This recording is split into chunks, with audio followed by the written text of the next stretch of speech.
I really appreciate the fact, please be seated. I really appreciate the fact, as I tend to say, that during the year of the Eucharist, or during this, I shouldn't say the year of the Eucharist, we're in a 3-year Eucharistic revival, during this middle period of the Eucharistic revival, that we're able to have these periods of adoration in the middle of our morning's reflection.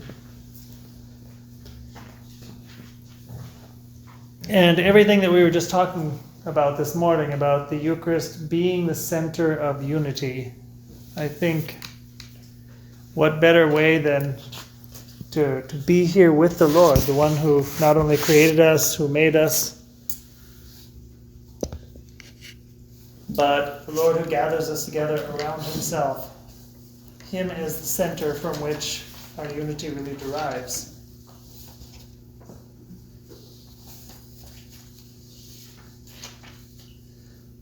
What I'd like to focus on right now, again, we're kind of following the logic of John Paul II, who went back to the basics in writing this document on the Eucharist as the center of the Church.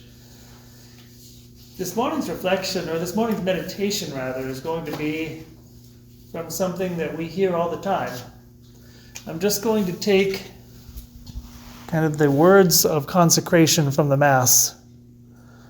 I'm going to use the second Eucharistic prayer and simply lead us in a reflection, a meditation,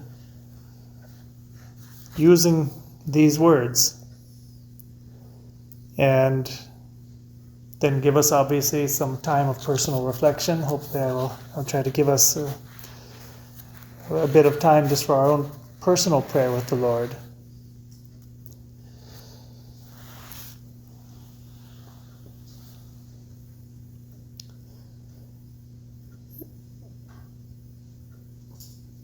In the second Eucharistic prayer, it says, "At the time he was betrayed and entered willingly into his passion, he took bread, and giving thanks, broke it and gave it to his disciples." So what was the context? The context was that we are in a Passover liturgy. The Passover is the holiest moment in the Jewish liturgical year. It is the commemoration of Moses' freeing the people from Egypt after the plagues that Moses had called down upon the people of Egypt, culminating in the death of the firstborn, when God had told Moses, "Take a lamb, sacrifice it, and use the blood of the lamb to mark the lintels of your doorposts of your homes, so that the destroying angel will not come and affect your homes. Every home that doesn't have the sign of the blood of the lamb, every firstborn in that home will be destroyed." And the lamb was to be eaten that night, roasted and eaten that night, consumed. Already we see a strong Eucharistic symbolism there. The blood of the lamb is the protection of the people of God. And God wants us to consume the lamb. And if we don't consume the lamb, we will not enter into the covenant that God, the union with God, that he is offering to his people. And then in the Passover, we know Moses leads the people out into the desert, eventually across the Red Sea, which symbolizes baptism. The idea that the Red Sea, when you enter into the waters, you're in a certain sense entering into death, and then coming out the other side, entering into a new life. That was kind of the symbolism of baptism in the Red Sea. So whenever we're baptized, St. Paul says we're baptized into his death, and we come back. Remember, it used to be a plunging, used to be immersion, generally speaking, and into a new life. The old man is dead, and the new life of God's grace within us, the indwelling of the Holy Trinity in our hearts, which enlivens our souls with sanctifying grace, which then nourishes our intellects, wills, and memories through faith, hope, and love, and enables us to act in a God-like way because we have God's life living in us. That's what's happening there. And this is the context for the Last Supper. And it says he took bread and he broke it We know that he's about to say that this is my body, and he's already breaking it. He's saying, my body is about to be broken for you. Giving thanks, broke it and gave it to his disciples, saying, take this, all of you, and eat of it, for this is my body, which will be given up for you.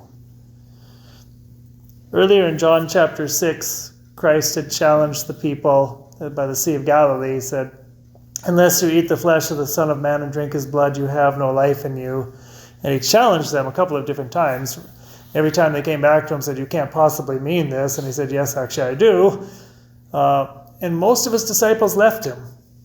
And he was left pretty much from the sounds of things with the 12. And he challenged them too. He says, will you too leave me? And there's a reason why, aside from just the fact that naturally this sounds disgusting, there's a reason why it would have shocked the Jewish people. Well, we'll get to that in a little bit, because that would be more in the second consecration prayer.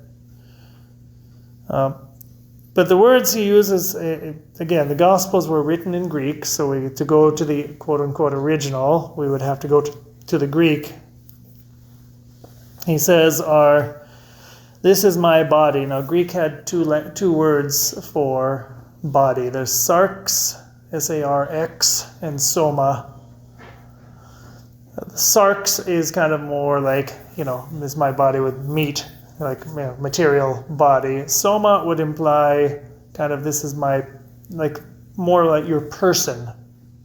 Okay?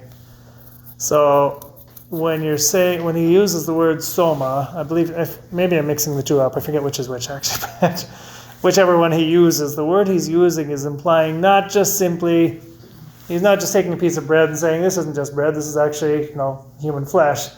He's saying, this is me. This is my person, which will be given up for you. I'm sure the disciples are wondering, well, partially there may be a flashback to John chapter 6, because when Jesus challenged the disciples, he says, will you also leave me? And St. Peter gives those beautiful words, Lord, to whom will we go? You alone have the words of everlasting life. Not all of them believed. That's actually the first moment that we hear that one of his disciples didn't believe. It says, John goes on to comment, he says, blessed are you, Peter. I forget the words, but he praises Peter and he says, for he knew those who believed in him, and he knew who would betray him. It's the first time in the Gospels ever mention of who would betray him ever came up in John chapter 6. So maybe the disciples were kind of grateful when this whole thing of unless you eat my flesh and drink my blood came up, and they say, oh, okay, well, this is a form that I can accept it in. That's not cannibalism. I can do that. And nonetheless, we know that it's at the Last Supper that Judas abandoned him definitively. He already had his plan in mind, but it says in the moment when Christ, we don't know if it's before or after, presumably after the Eucharist, when Christ gave Judas the morsel, it says he took it, and at that moment Satan entered into him, and he departed, and it was night. Okay? So the Eucharist has, from the very beginning, been a stone upon which we stumble, kind of a sign of contradiction, something that demands of us radical faith. We can't be indifferent about it. A lot of us are. To be indifferent about the Eucharist it's ultimately to be indifferent about God. And there's not really any such thing as indifference about God. You're either for him or you're for yourself selfishly. Those are the two options in life. You can be a nice person, but so kind of selfish, like I don't want to offend anybody, but when push comes to shove, if I really have to make a hard choice, it's about me. Or you can be about God. Am I willing to give my life for my neighbor? Am I willing to give my life if God asks it of me? Is he the most important value in my life or not? In a similar way, when supper was ended, he took the chalice, and once more giving thanks, he gave it to his disciples, saying, take this, all of you, and drink from it, For this is the chalice of my blood, the blood of the new and eternal covenant, which will be poured out for you and for many for the forgiveness of sins. Do this in memory of me. This particular prayer, they both have equal power in the sense of they both consecrate species into the body and blood of Christ, but the symbolism of these words is tremendously powerful. This is the chalice of my blood. Now, when I said earlier the bit about the disciples being scandalized, how can he give us his flesh to eat? Well, Jewish law had a rule that you do not drink the blood of animals. You do not eat flesh that has the life blood in it. And the reason was simple. The idea of spirit in the Jewish language, ruah, is the same word for wind. And the idea is like the spirit is something you breathe in and you breathe out. When you're dead, you stop breathing, you don't have your spirit in you. Okay? And there's actually some truth to that, because when we breathe, where does the oxygen go? Through our lungs into our blood. They picked up on that. If a person suffocates, they turn blue. They don't have any more oxygen in them. They kind of, in their own primitive way, got that. Well, if you consider that air and spirit are kind of the same, what happens if you are drinking blood of animals or eating meat that has blood in it? You're communing with their spirit, which was a practice in pagan religions. It was a means by which they would either drink the blood of the bull or ox in order to try to gain the strength of the ox, or B, enter into demonic worship, which the ancient religions in Palestine in the time before the Hebrews came and kind of cleaned them out. Like whenever we read about all these other religions and Baal and why are the Israelites so mean and they put them to the sword and kill them and everything, it's because they're worshiping devils and sacrificing their children to them in living flames. When there's a culture that is irrepentant in offering up human sacrifice, and nonetheless there's the temptation that they will corrupt you because they tend to be wealthier, and you're thinking, well, they must be doing something right. Maybe we should do what they're doing. So God is saying, have nothing to do with that. Okay? The Jewish people are hearing this. Jesus is saying, drink my blood. It's like it's the same logic of entering into those demonic rituals, whereby you enter into communion with a demon or something like that. And Jesus is saying, do that with me. The only way that is valid and licit is if Jesus is God. If he's God, then it's not only valid, but it's beautiful. God himself is saying, enter into communion with me through my blood. And he goes further here in the prayer of consecration. This is the blood of the new and eternal covenant. Now, covenant is a kind of a contract. It's more than a contract, but it is a legal contract whereby either two people, individuals, or two families, or two nations, or parties of whatever sort, enter into, under the grace of God. So you call upon divine blessings, and there are also divine curses involved in it. If you don't live up to it, if you live up to it, God will give these blessings. If you don't, these are the curses. There's always that factor. Whereby you become family. Marriage is the primordial, and it is still the covenant that any of us understand. When two people get married sacramentally, you are entering into a covenant. You're calling upon God to unite you, and one man and one woman, two people. I did not just say that. Two people become one. The two become one flesh. Sarx, I think it is actually. The two become one person, so to speak. Are they still obviously free and independent and get in fights and everything unless they make the effort to understand each other and love each other and all that? Of course, you know that far better than I do. But where there is authentic love, and especially when there's authentic marriage, blessed and bonded by a sacrament, in a very real way, you two become one with your spouse. And your life, if you're living your marriage well, is not about what I want or what I should do. It's about us. It's about what we should be doing, what is best for our family. It stops being about me, and it starts being about It's inconceivable me doing something, irrespective of what my spouse thinks. And this is the new and eternal covenant, the covenant that God had promised for centuries through the prophets. We know that from the very beginning, from the Garden of Eden, there were already covenants, and then Noah, there was a covenant, and Abraham, one of the most famous covenants, when he promised, I will make you a father of nations, even though it seemed like I don't have any children, and how is this going to happen? And so all of the Old Testament is a history of covenants. And God would be faithful, and we would wreck it, and God would be faithful again, and we would break it, and then he would come and offer an even better covenant. And then the great one was the Mosaic covenant, where the law and the Ten Commandments and everything came, and Mount Sinai, and the Jewish people became the people of God, so to speak. But we kept messing up. And God, through the prophets, was promising there will come a day when there's going to be a new covenant. It's going to have certain characteristics. It will be everlasting, never to be broken. It will be universal, so not only for the Jewish people, but for the whole world. That was one that they always seem to have a hard time getting their arms around. It's like, no, this is ours. You guys stay away. You're Gentiles.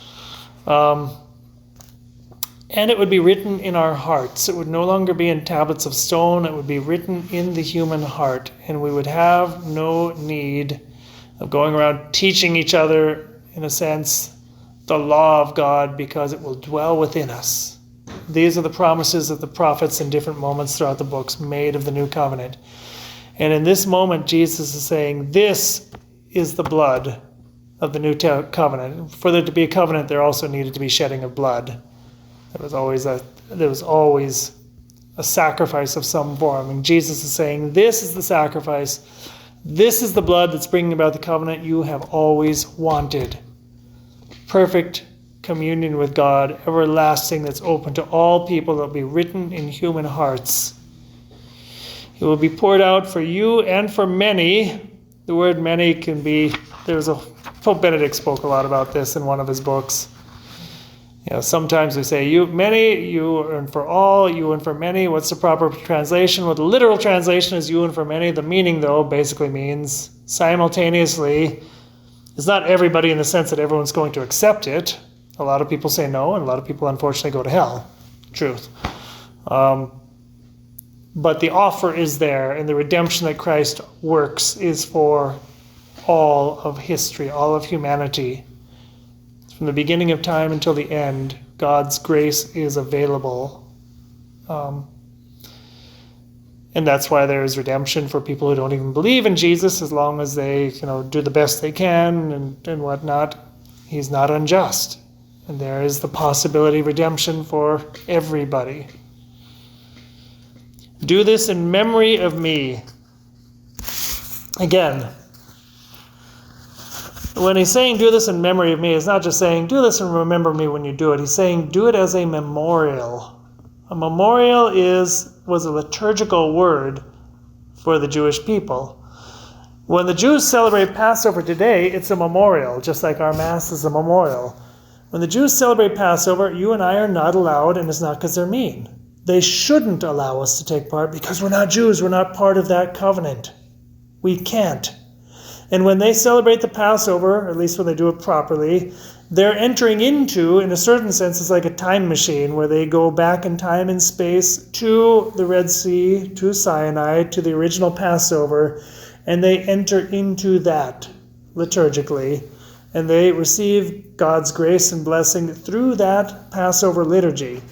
The same thing is happening in the Mass. Jesus is saying this is a memorial to be repeated.